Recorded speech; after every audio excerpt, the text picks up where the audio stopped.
저희가 지금 이스라엘 역사서 중에 사무엘서를 보고 있습니다. 근데 하나님의 역사는 그저 이스라엘 한 지역에만, 한 나라에만 국한되어 있고 한정되어 있지 않다라는 것을 우린 고백해야 됩니다. 하나님은 온 우주의 주인이시고 하나님은 지금도 자신의 일을 멈추지 않고 행하시는 분이십니다. 하나님은 자신의 자리와 자신의 영광을 누구에게도 넘겨주지 않으시는 분이시고 누구도 하나님을 대신할 수는 없는 것입니다. 하나님이 아니고서는 그 자리에 있을 수도 없고 또 앞으로도 하나님은 영원히 그 자리에 계시는 분이신 것입니다. 이 하나님과의 관계가 그래서 인생에서 가장 중요한 문제입니다. 모든 인생들은 이 하나님과의 어떠한 관계인지에 대한 질문에 서게 될 것입니다. 하나님을 알고 하나님을 믿고 하나님을 예배하며 하나님을 의지하시며 살아갔는가? 아니면 하나님을 인정하지 않고 하나님을 알려고도 하지 않고 하나님을 예배하지 않는 인생이었는가? 이 질문에 대해서 모든 사람들이 맞이하게 될 겁니다. 어떠한 사람도 이 질문에 피해갈 수 없는 질문이 오게 될 것이고 응답해야 할 것입니다. 하나님은 지금도 자신의 영광을 위해서 지금도 스스로 역사하고 계시는데 우리가 하나님 앞에 서게 되는 그날 우리는 이 하나님을 어떤 관계로 있었을까? 우리는 한번 고민해 봐야 됩니다. 결국 모든 인생들, 모든 영혼들은 하나님이 없으면 붕괴하고 맙니다. 하나님이 없는 인생은 무너지게 됩니다. 이 세상의 것이 아무리 그들을 잘 세우고 그들을 잘 치장한다 하더라도 하나님이 없는 인생은 망가진 인생이요 무너진 인생이 될 수밖에 없습니다. 하나님이 없는 인생은 허무한 것에 굴복한 인생들이고 하나님을 아는 인생들은 이 세상의 눈에 보았을 때 이스라엘처럼 폐잔병의 모습을 한다 할지라도 하나님을 아는 인생들의 마지막과 하나님을 모르는 인생들의 마지막은 확연하게 달라진다는 것을 우리는 알아야만 합니다. 그런 하나님의 법궤가 이제 다시금 이스라엘의 땅으로 돌아왔습니다. 하나님의 놀라운 역사가 이제 다시금 하나님의 백성들에게 그 백성들의 회복을 향해서 나아가고 있다는 사실입니다.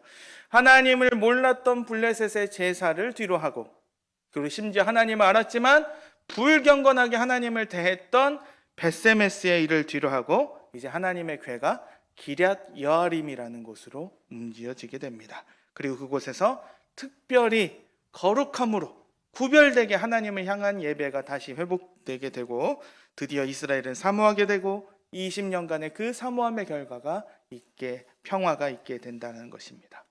하나님을 예배하는 하나님의 예배의 회복이 있게 됩니다. 그리고 사무엘이 이스라엘의 역사에 본격적으로 등장하게 됩니다. 하나님은 엘리와 그 아들들의 정말로 암울했던 사사시대의 마지막을 청산하고 한 새로운 하나님과의 관계를 오늘 본문의 앞절에서부터 선언하고 있습니다. 이전에 형식적인 행위로 분명히 제사는 있었지만 아무짝에도 쓸모가 없었던 그런 제사가 아니라 드디어 하나님을 알고 하나님을 예배하고 제대로 하나님을 아는 백성들로서 삶을 선언하고 있는 것입니다. 바로 하나님께 돌아오라는 것입니다.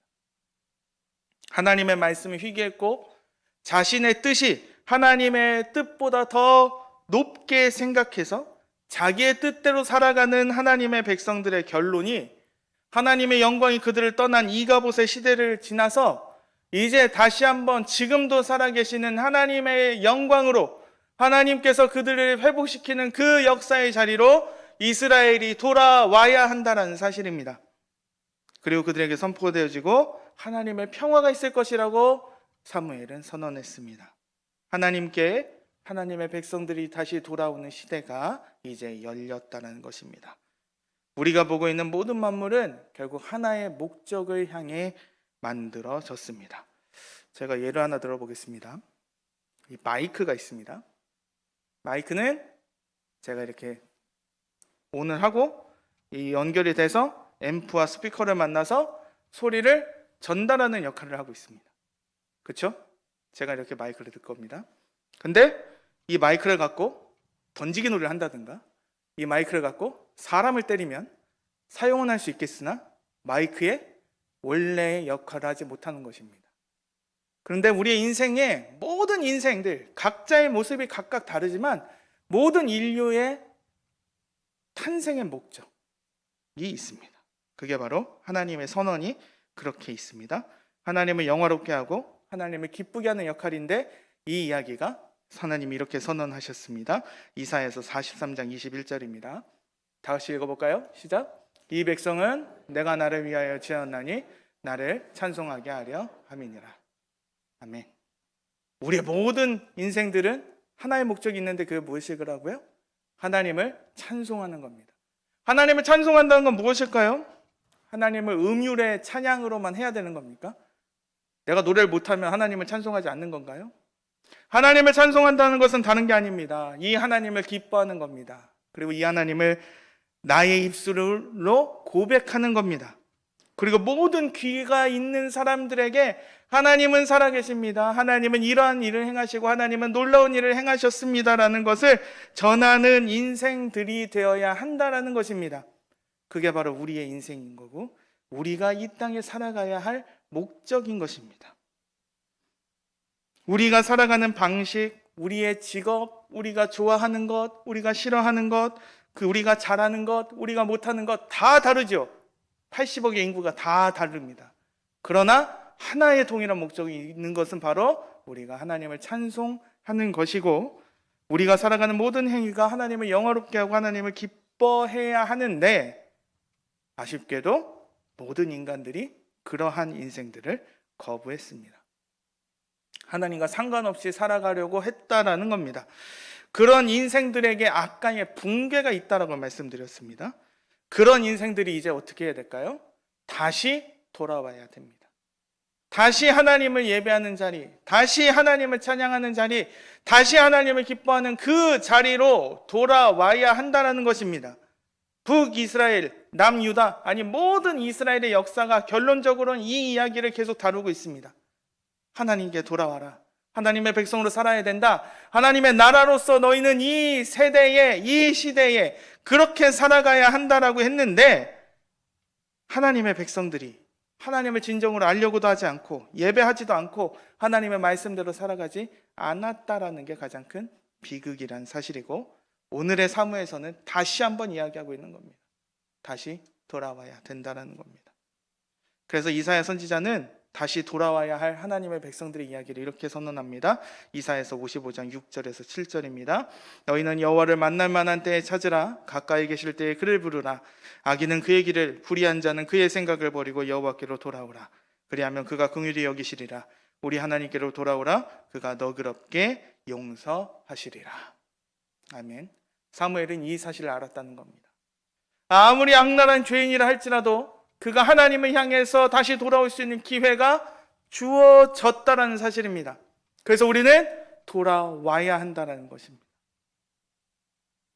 하나님의 백성들이 하나님을 향해서 해야 할 것은 자기가 생각했을 때 내가 이랬으면 하나님께 잘하는 거야.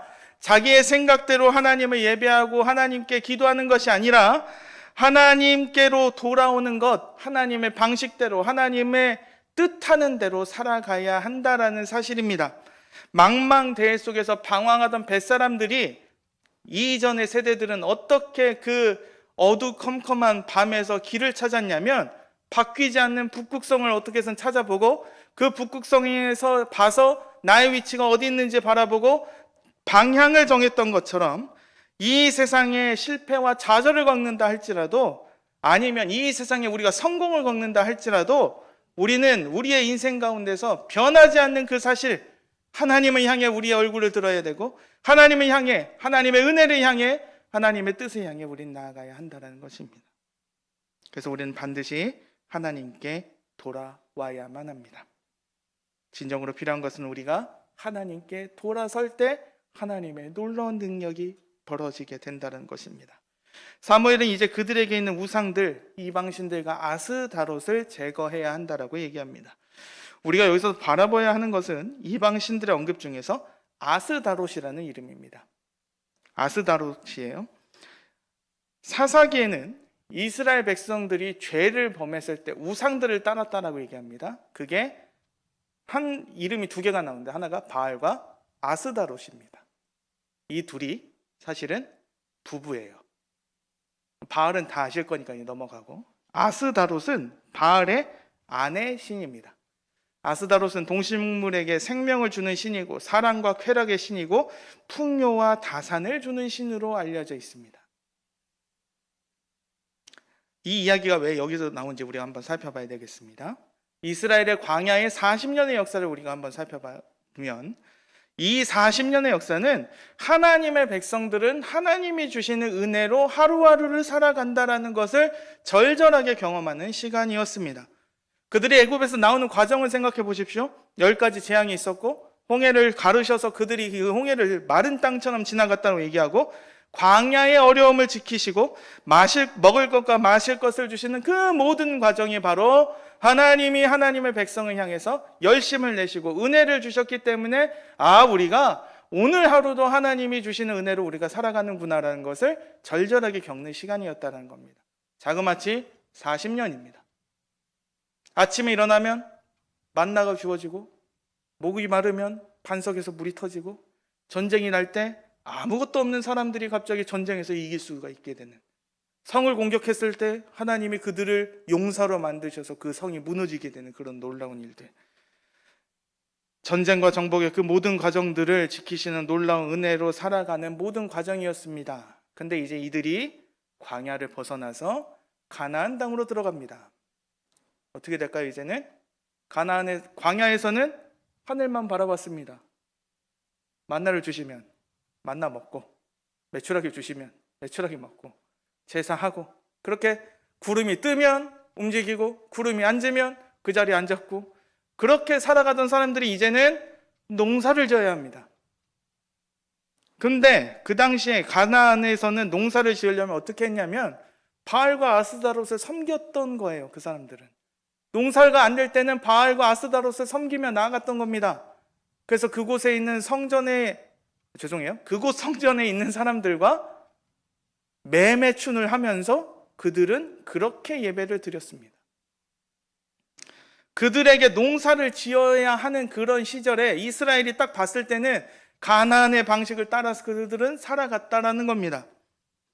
이스라엘 백성들은 이 땅에서 여기까지 지키시고 인도하시는 눈에 보이지 않는 하나님은 그들은 완전히 잊어버리고, 그들은 다시 가나안의 방식을 따라 가나안의 신들을 섬기며 가나안 안에서 농사를 지으며 살아갔습니다. 하늘의 양식이 아니라 땅의 양식을 경작해서 먹고 사는 백성들이 이제는 가나안의 땅의 양식을 따라 방식을 따라갑니다. 그래서 신명기 8장 14절과 16절은 이러한 모습을 이렇게 설명합니다. 내 마음이 교만하여 내 하나님 여호와를 잊어버릴까 염려하노라. 여호와는 너를 애굽 땅 종되었던 집에서 이끌어내시고 너를 인도하여 그 광대하고 위험한 광야 곧 불뱀과 전갈이 있고 물이 없는 간주한 땅을 지나가게 하셨으며, 또 너를 위하여 단단한 반석에서 물을 내셨으며 내 조상들도 알지 못하던 만나를 광야에서 내게 먹이셨나니 이는 다 너를 낮추시며 너를 시험하사 마침내 내게 복을 주려 하심이었느니라. 그랬던 그들이 하나님을 버렸습니다. 가나안의 방식을 따라갔습니다. 가나안의 바알과 가나안의 아스다롯은 가나안 백성들을 지켜주지 못했죠. 그럼에도 불구하고 그들은 이 가나안의 우상들을 따라갔습니다. 승리와 생명과 복을 주시는 하나님을 버리고 그들은 실패한 우상들을 따라갔습니다. 그 결과가 뭘까요? 성경에서 말하는 우상이 허무한 것처럼 그 우상을 따라가는 백성들도 허무해지기 시작했습니다. 하나님은 그들을 징계했지만 끝내 돌아오지 못했습니다. 그 반복되는 역사가 아까의 그 이가봇, 하나님의 법궤가 이스라엘 밖으로 포로가 돼서 쫓겨나는 듯한 그런 모습들, 그래서 슬픔과 공허한 인생들이 있었지만 그 시대가 이제 끝이 나고 하나님의 회복의 역사가 이제 등장하게 됐다는 사실입니다.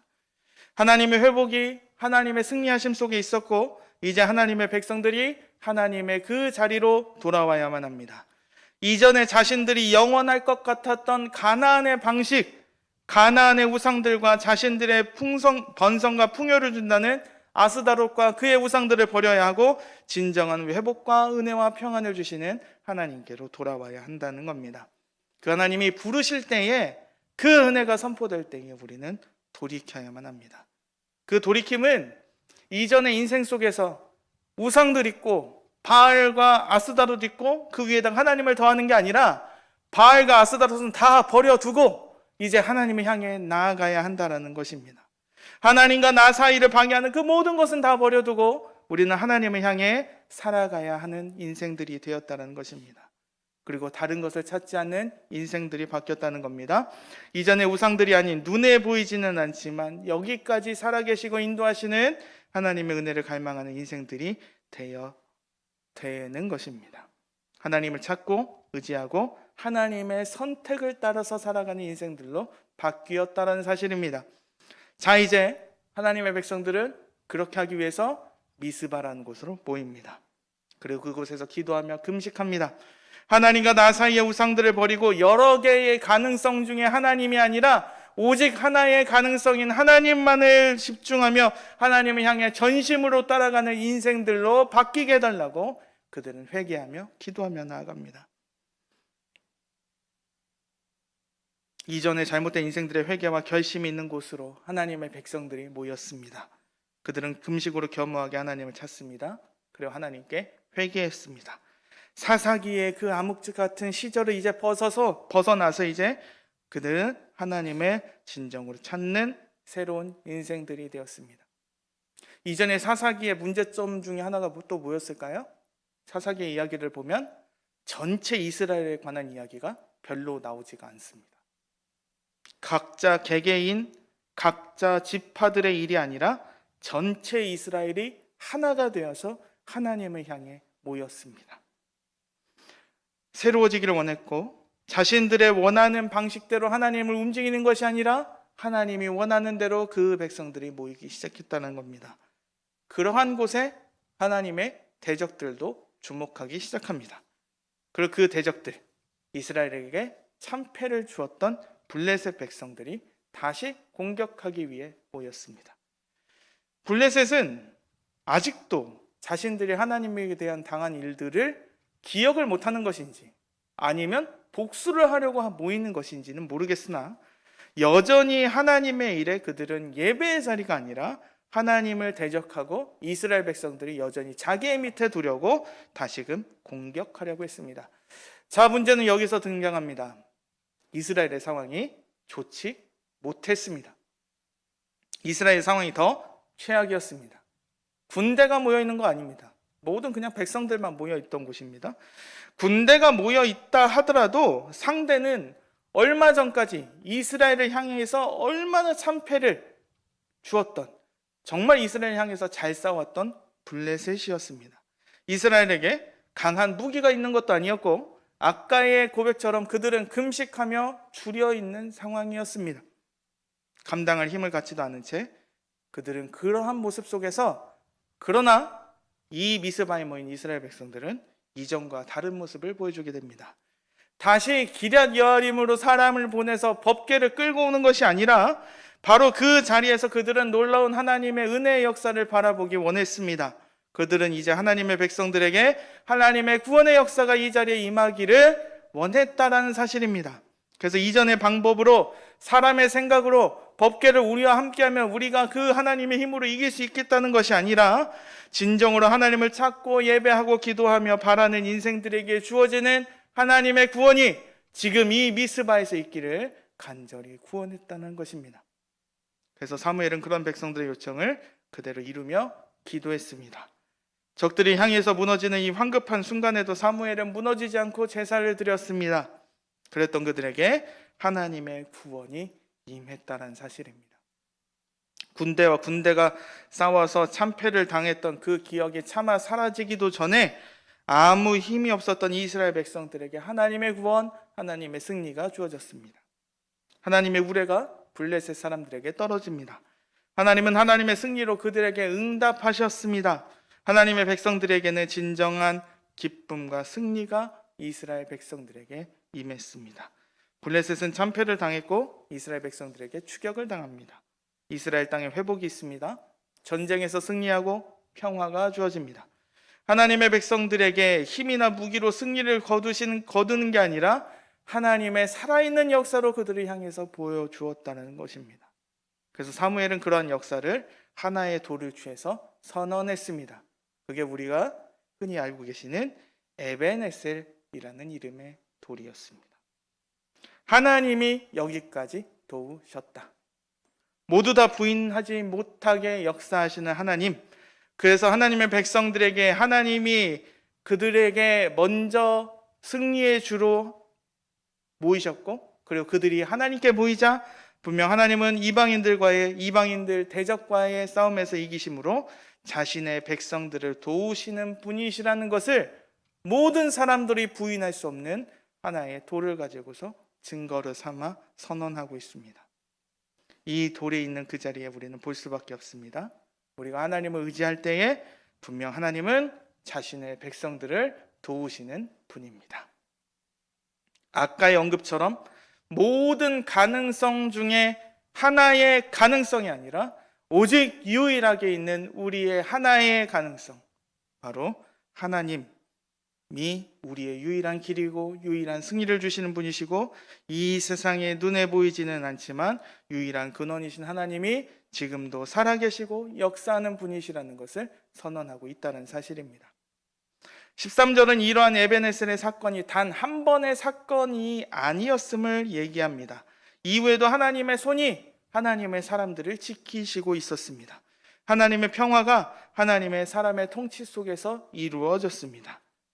그리고 하나님의 손이 하나님의 백성들에게 계속해서 도움을 주셨습니다. 이 하나님이 우리가 지금 예배하는 하나님입니다. 우리가 예배하는 하나님은 우리의 고백, 하나님의 백성들이 하나님의 뜻대로 하나님께 순종하며 전적으로 의지할 때 하나님은 도움을 주시는 분이시라는 겁니다. 사실 우리는 여기까지 오게 된 것이 우리의 잘남이 아니었다는 것을 우리는 고백할 수밖에 없는 사람들입니다. 우리가 생명을 가지고 태어난 것, 우리가 그 가운데서 자라나는 것, 그 가운데서 우리가 하나님을 부르고 하나님을 역사하는 그 역사의 현장 속에 우리가 눈을 뜨고 있는 것, 우리가 이것을 바라보며 찬양할 수 있게 된 것, 그 모든 것이 하나님의 일이 계속된 결과입니다. 그리고 우리가 하나님을 차마 고백하기도 전에 하나님이 우리를 사랑하시기로 작정하셨고, 하나님을 예배할 수 없었고 기도할 수 없었던 우리가 하나님을 예배하는 자리로 오게 된 그것 자체가 은혜였습니다. 그리고 우리는 그러한 하나님의 도우심을 바라게 되고 변화되고 하나님 없이는 살아갈 수 없다라는 고백을 드린 인생들로 그렇게 변화된다라는 사실입니다. 하나님의 백성들에게 하나님의 회복이 필요할 때에 하나님은 분명히 역사하셨습니다. 하나님의 백성들에게 더 이상 이가봇의 하나님의 영광이 떠난 그런 불명예의 시간이 아니라 이제는 하나님의 뜻이 이 땅에 이루어지고 진정한 승리의 역사 속에서 하나님의 도움을 구할 때에 여기까지 인도하시고 도우시는 하나님이 오늘도 어제도 그렇게 하셨고 오늘도 그렇게 하시고 내일까지도 도움을 주시는 분이심을 우리는 고백하며 나아가는 인생들이 되었다는 사실입니다. 우리 성은교회의 지난 역사를 한번 생각해 보십시오. 마냥 좋은 일만 있었던 건 아니었겠죠. 화려한 영광도 있었겠지만 우리의 슬픔, 우리의 눈물, 우리의 기도, 우리의 여러 가지 은혜가 그러나 가득했던 시간임은 부정할 수 없었을 것입니다. 그 와중에서도 하나님은 이곳을 지키시며 이곳에서 우리에게 사명을 주시고 이곳에서 아직도 우리에게 하나님의 일을 감당할 수 있는 은혜를 주시며 앞으로 우리가 이곳에서 이 주위에 있는 백성들과 우리에게 맡겨진 영혼들을 잘 섬길 수 있게 하나님께서 역사하실 것입니다. 내가 살아가는 그 모든 능력도 마찬가지입니다. 우리가 눈을 깜빡이는 것, 손을 쥘 수 있는 것, 내 힘으로, 내 능력으로, 내 뜻대로 되는 것 아닙니다.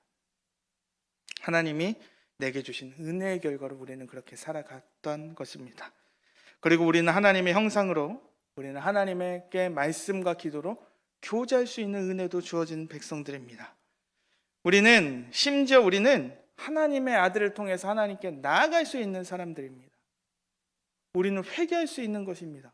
얼마나 그게 큰 은혜인지 모르겠습니다. 왜냐하면 천사는 하나님께 반역한 이래로 그들에게 회개할 수 있는 기회가 주어진 적이 없습니다. 그런데 생각해 보십시오. 우리는 죄를 지었지만 다시 회개할 수 있는 은혜가 주어졌다는 사실입니다. 하나님의 아들이 바로 우리를 위해서 이루신 그 일 때문이고, 우리는 그 일에 힘입어서 우리는 하루하루를 그렇게 살아가고 있다는 사실입니다. 그래서 지금의 우리를 둘러싸고 있는 지금의 상황 속에서 이 상황보다 더 크고 놀라운 일을 행하시는 하나님이 지금도 살아계셔서 역사하고 계시는 것입니다. 그리고 우리가 그 하나님의 손을 의지하는 은혜가 주어진 것입니다. 홍해와 군대 속에서 홍해를 가르시는 주님은 다시 하나님께 돌아오고 우상을 버리고 하나님을 찾는 백성들의 기도에 대적들을 막으시며 어지럽게 하시고 승리를 주시는 분입니다. 이 하나님을 시편 147편에서 이렇게 고백했습니다. 10절에서 11절입니다. 여호와는 말의 힘이 세다 하여 기뻐하지 아니하시며 사람의 다리가 억세다 하여 기뻐하지 아니하시고 여호와는 자기를 경외하는 자들과 그의 인자하심을 바라는 자들을 기뻐하시는도다. 아멘. 하나님은 그렇게 자신을 찾는 백성들을 외면하지 않으시고 기뻐하신다고 얘기합니다. 그리고 역사하십니다. 그리고 그 아들을 믿는 성도들에게 오늘 성경은 또 이렇게 선언합니다. 고린도전서 15장 57절 58절입니다. 우리 주 예수 그리스도로 말미암아 우리에게 승리를 주시는 하나님께 감사하노니 그러므로 내 사랑하는 형제들아 견실하며 흔들리지 말고 항상 주의 일에 더욱 힘쓰는 자들이 되라. 이는 너희 수고가 주 안에서 헛되지 않은 줄 알미라. 아멘. 그런 우리의 생각과 우리의 계획과 우리의 상상함을 넘어서 역사하시는 그 하나님을 경험하시는, 그 하나님의 도움과 승리를 마지막까지 경험하시는 우리 귀한 성도님들과 제가 되었으면 좋겠습니다. 기도하겠습니다.